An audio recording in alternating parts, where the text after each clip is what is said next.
What the hell's wrong with my goddamn? Okay. Well, hopefully this is smooth. My ugh, that doesn't look good. I don't know what's going on. I seem to be having. I need you to help write that. Ah, with that statement. Sorry, my phone. I want to check my speed here real quick because it seems to be a problem. Of course, Jesus Christ.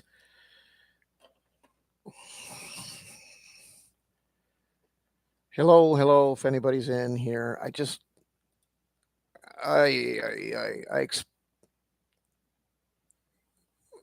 what's going on? Ay, ay, ay. Well, hopefully you can hear me all right. Um, not paying well for my uh, speed. Uh, oh God, I just expected everything to work. I should have tested it first. Anyway, I'm gonna wait a minute and see if anybody comes back. Is anybody in here? I ain't talking to nobody this time. I'm gonna wait till I know people are in here. Oh, Christ, God, people are so impatient. Jesus fuck. Hello.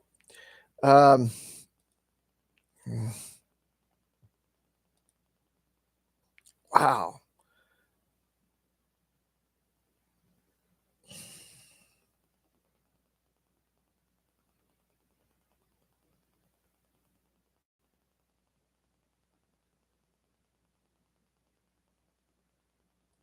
Jesus Christ.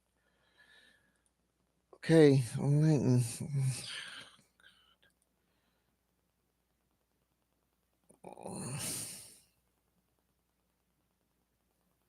Come on, man.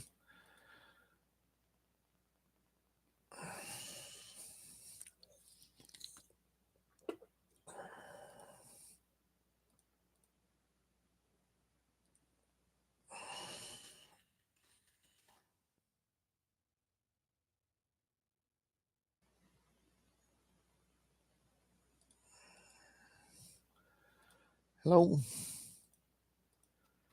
Fuck. Jesus Christ.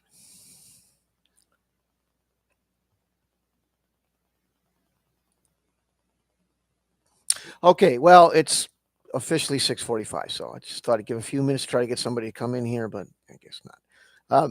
I just saw some talk about real rules lawyering is a term I always used for it. I think the term it was quoted from the Dungeon Master uh, manual, first edition, Gygax. Just read it out loud real quick. In the spirit of it is the spirit of the game, not the letter of the rules, which is important. Never hold the letter written, nor allow some barracks room lawyer to force quotations from the rule books upon you. If it goes against the obvious intent of the game, if it goes against the obvious intent of the game, as you hew the line with respect to conformity to major systems and uniformity of play in general, also be certain not in lieu of, or, this is some people I think are misinterpreting the punctuation and the intent of the statement. Also be certain that the game is mastered by you and not by your players. Within the broad parameters given in the Advanced Dungeons and Dragons volumes, you are creator and final arbiter. By ordering things as they should be, the game as a whole first, your you campaign next and your participants thereafter. I think it's supposed to read your campaign next, not you and your participants thereafter. You will be playing Advanced Dungeons and Dragons as it was meant to be. Okay, so look, I think people start taking that quotation as some sort of biblical text, saying, "See, he doesn't want you to be broser." There's just this huge "I hate BROSR" type of campaign out here. Okay, first thing. Now I don't know everybody. I haven't seen everybody. I certainly don't see every tweet coming across, because Twitter's all screwed up and all that. I have yet to see any of these people that use the hashtag bro SR OSR whatever the hell, um, trying to force anybody, saying it. I think they some of them, like your pal Jeffro there make fun of the fact that people are saying that, and they use a persona to act like they're trying. But I don't really see anybody doing that. So I think there's a misperception there. I don't know if anybody's, as far as who's telling you you're playing wrong. Well, um, again, I don't see a lot of that. But by saying I don't see a lot of it doesn't mean it hasn't existed. Don't get mad at me and say, "Hey, this guy, here's my thread," and all. Okay, okay, and I don't agree with that um, line of conduct at all. I think I've seen people say, "Believe me, if you tried this, you'd be ecstatic with it." So either way, the thing with rules lawyers, yes, they can be a pain in the ass. Um, but here's the thing about rules, especially rules from old games.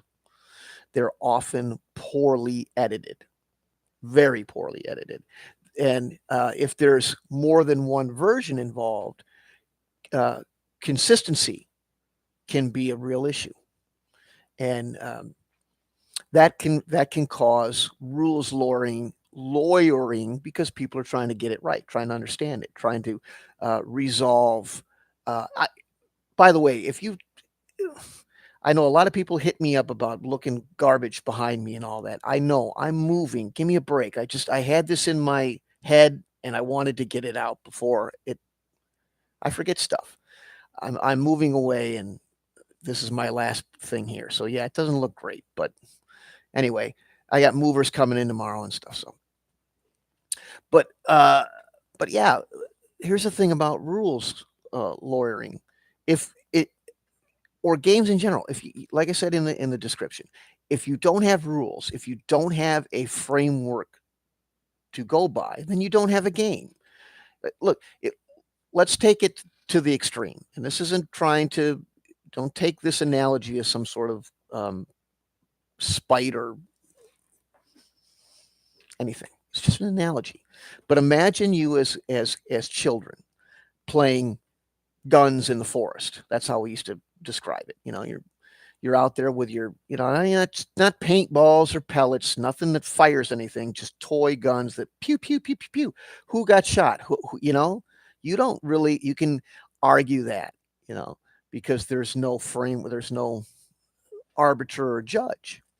That's why prior to in the service, prior to things like multiple integrated graded laser engagement system, which was a way to register hits, you had observers.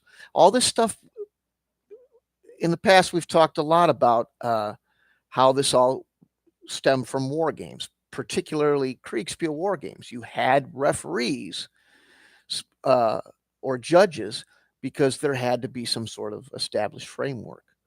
And so the idea that Gygax says, well, just, you know, the rules are just a suggestion and you can abandon them at will. I don't think that's really what he was saying. All he was saying is that don't waste 45 minutes arguing uh, two different interpretations of a rule. Just like football. Have you watched a football game where the pass interference call was complete BS? Sure, you have. And that's why people get so damn mad at refs. But that ref at the time, his interpretation of the events and his arbitration is final so that we can get on with the game, even if it was a horrendously bad call. So there's that difference. That's the difference between this extremism that, well, uh, you're wrong if you say you have to adhere to rules strictly, or you're wrong if you say you don't. Um, but the idea that just riffing everything is the spirit of the game, no, it's not. You wouldn't. Then why are you buying the books? Because they got pretty artwork. Then buy the pretty artwork. The book, you know, like he says, there's statements in the book. There's guidelines in the book that should be adhered to. If they contradict the flow of what's going on, then it's okay to hop over one or make an addendum. There was a lot of this kind of stuff. It was called rules conventions. If you got to a part where you had five, 3 or 4 or 5 guys playing, and they couldn't really completely understand it, you talked about it. Uh, you came up with some sort of compromise, and you played that way. Um, I've mentioned Panzer Blitz before in these videos, and it's a great example because it had some poorly written rules. And you'd go to some guy's house, and they go, "Here's what we did to deal with this incomprehensible paragraph," and it may not be the same thing that you did at your house to fix it, because people just have different lines of thought. So, and we just call those rules conventions, and that's the difference. But yeah, some guy that every time there's some hitch in the mechanism of the game, just starts opening up the tome and and starts quoting chapter and verse. He's a pain in the ass, and it slows everything down. So of course you should allow the DM uh, the ability to make the final call. But if you, if you stick with the intention of the rule, because if you ignore every rule, or you make exceptions to every rule whenever it fancies you, then nothing makes sense. There's no consistency. You can knock things out of balance. Oh, we're going to change the XP rate and all this. Tinkering with rules is part of the hobby. It was something that was done a lot in the past, more so than now. But then people would come out and say, if you do too much, you can knock things out of balance. They're not wrong, you know. So I think there's a difference between um, making some house rules, versus this ultimate, well, just make it up as you go along type of idea. Or the other extreme, that if it's not in black and white in that book, then you can't do it. No, no, it's a medium. And I don't necessarily know that the debates aren't trying to find that medium per se, but it always seems to, when the stuff comes out on Twitter and other places, it always seems like the polar, you know, the extremes are being voiced the loudest, and it appears to be a debate between the extremes. Jesus. So, um, so anyway, that's kind of just the basics of it. And again, so I don't think it really has. And this all comes from, like I say, from the idea of wargaming, where there was a lot of this, and you had to make decisions on the fly. So, but and I wonder how much of this isn't that people have gotten their backup at these BROSR people, because there is this reputation, which I don't believe is as deserved as people think it is, that there's some sort of, zealots that are trying to convert you. So there's the instantaneous pushback to go the opposite direction, and so it causes these very stark, extremist comments on both sides that create the debate. But um, it's just the reality of it, is that, you know, just like anything else, there's a call on the field. The DM has got the black and white jersey, and don't spend all your time digging through the Dungeons Masters or any reference to make a call. Just keep keep the game moving, and do what you think is fair, and what is contextually you know right for what's going on at the time. So that's all he's talking about, not just taking the rule book and throwing it over your shoulder. So that's 15 minutes, 2 minutes worth of me bitching about my internet connection, and 13 minutes of me talking about the same thing. So I like to leave it open. I see people coming and going. I mean, if the background if that's all it takes for you to decide whether or not, I understand people. You want to have people that look good. You want to have a presentation. I just figure some chums that talk on Twitter can overlook the fact that there's something leaned up against my wall for a 15-minute conversation, but maybe not.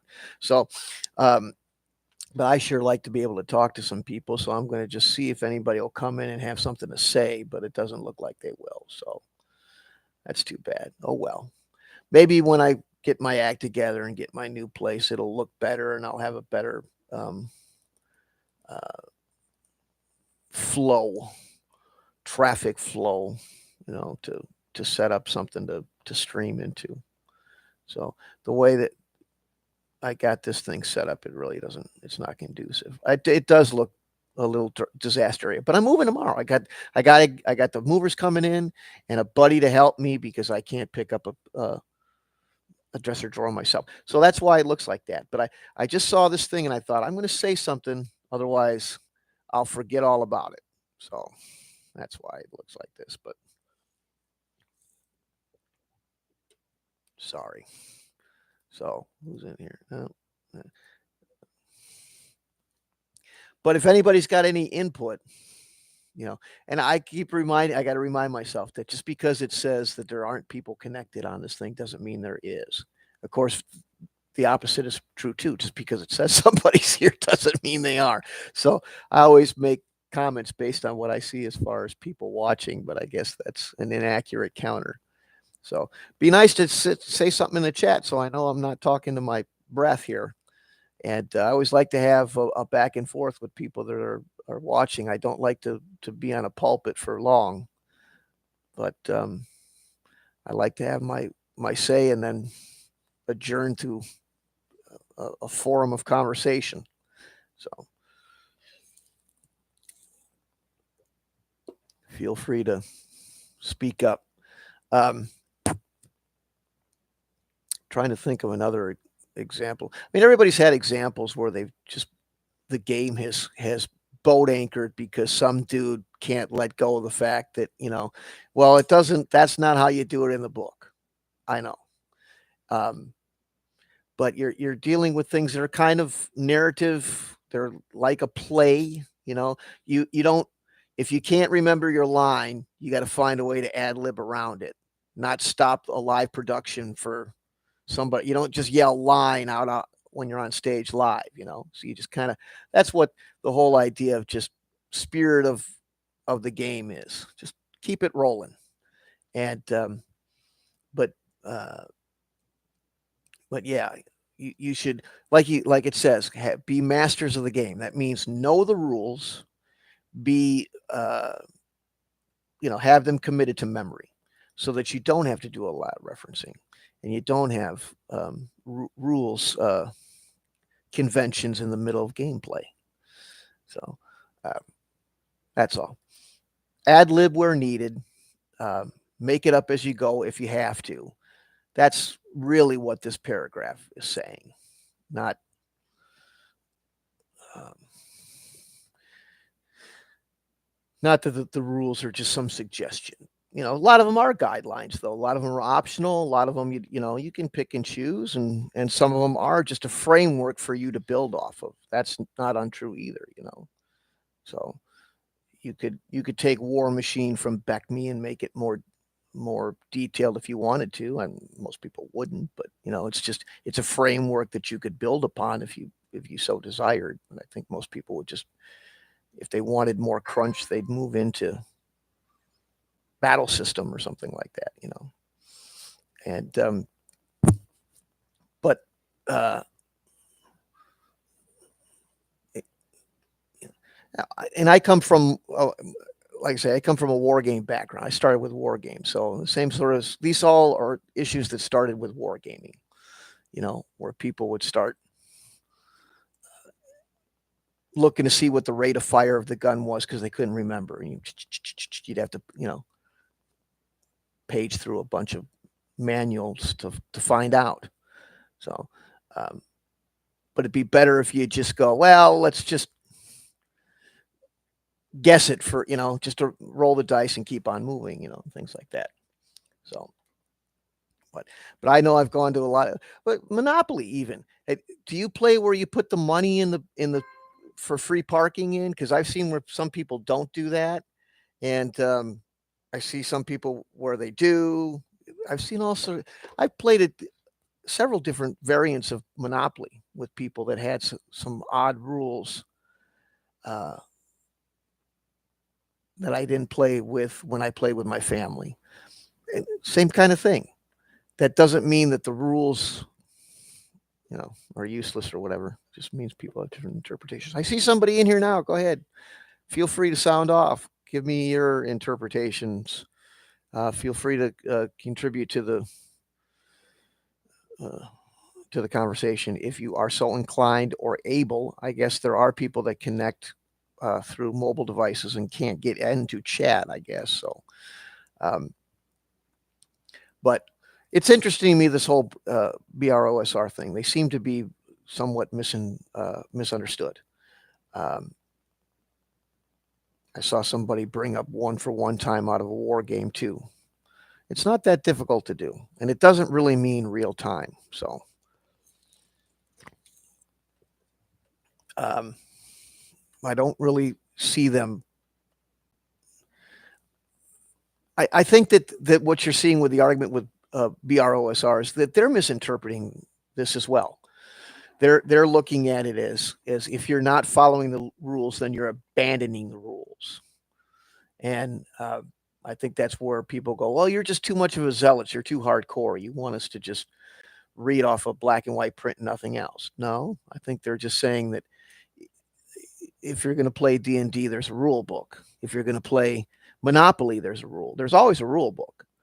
And I think some people are saying the rule book is secondary to whatever you make up in your head. Well, I made up a lot of games with friends. I played as a kid, I played games that we just literally made up right there on the spot, which is fine. There's nothing wrong with that.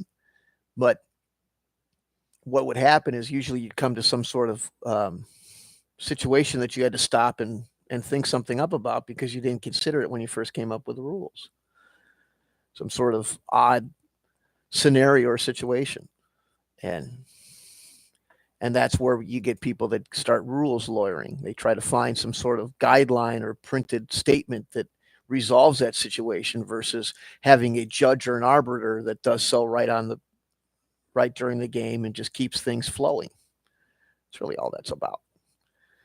So, um, so I didn't make this live to advocate necessarily for one or the other.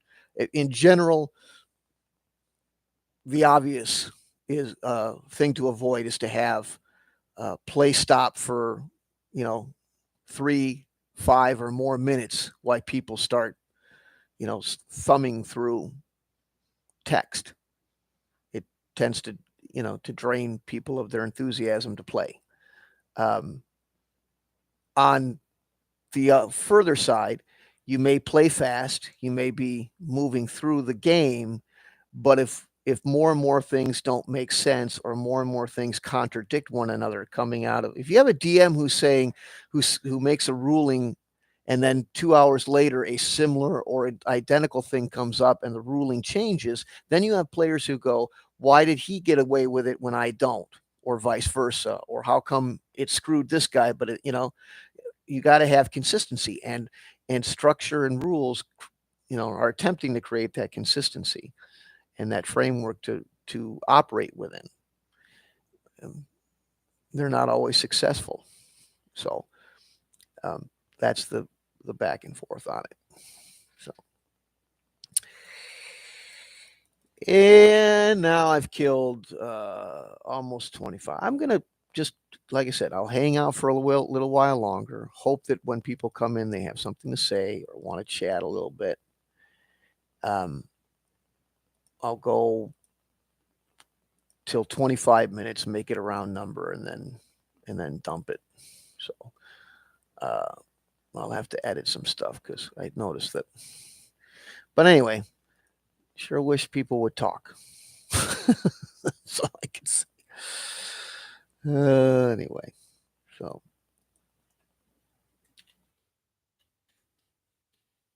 I'm just going to see if I can get anybody to come in here and say something. Doesn't look like it's going to happen. So, oh, there's somebody. How's it going? Okay. See, it's weird. Says somebody's connected. Doesn't. Anyway, but your impact, your input, your response to what you've heard, uh, your experience with rules lawyering or free form. I guess you know what. Just to jump with one more thing, like I've said before, the whole black campaign and all that Blackmore campaign and all that. A lot of that originated from playing Kriegspiel type Napoleonic games, and in there you have the same kind of controversy that comes several decades after Kriegspiel is initially introduced, which it was introduced around 1812. And you had a guy named Verdi, if I may be mispronouncing that, but um, they call it a kind of a free Kriegspiel versus a strict Kriegspiel. And the German or Prussian version, really Prussia, uh, they have a set of guidelines, a set of tables for. It looks very much like a war game. Firing tables, how far can you march, movement rates, all that sort of stuff. Um, and it was just a little pamphlet of rules. Now, Verdi had pamphlet of rules too, but it had more about trying to a little bit more emphasis on role play than war gaming, and they called it free Kriegspiel, where you had judges do a little bit more of an interpretation of events in their own mind versus looking at uh, firing tables and stuff like that.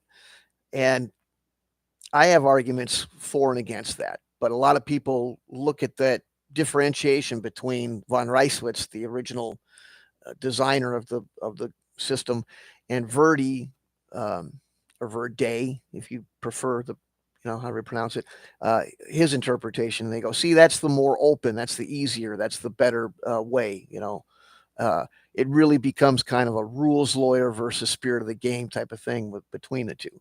But the thing is that my argument is that the two portions of each is a better system than one or the other.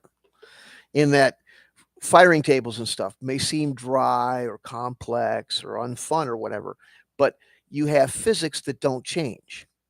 You know, the the speed of acceleration doesn't change. You know, uh, all that stuff, gravity, friction, all that. So to have firing tables gives you something standard to work with instead of interpretive situations that can cause their own debates. One guy will go, well, I fired that gun and I hit this, you know, I hit a gnat's ass at 800 yards. And the other guy goes, oh, they can't even go 800 yards and blah, blah, blah, blah, blah. No, hey, if you have technical data that tells technical stories, then you have that foundation to to work with. Now, as far as the endurance of certain troops or the quality of certain troops, that can be a subjective interpretation, and there's where you have a little bit more of an open thought process on it. But so a little bit of mixture of the two, more than adhering to one individual thing. So I just I think we'll cut it at half an hour. People come in and come out. I guess that background just really is a killer. I don't know why else people come and go so quickly, but um, I don't know. Verdi. I'm going to call that Verdi. Anyway, a lot of hesitation here. This was completely impromptu, so sometimes I just like to switch on the old live and see if I can get people to talk. One time I got people to talk to me for 3.5 hours, and it was just a gas to have conversations with people. But not looking. Wow, shit, they're not. Twitter isn't helping. It won't let me. 8 people, 25 people, 53 people. No wonder no one comes on. I can't get it in front of anybody's eyes. Oh well, maybe next time. About a half an hour in. Have a good night, guys. We're gonna pull the plug.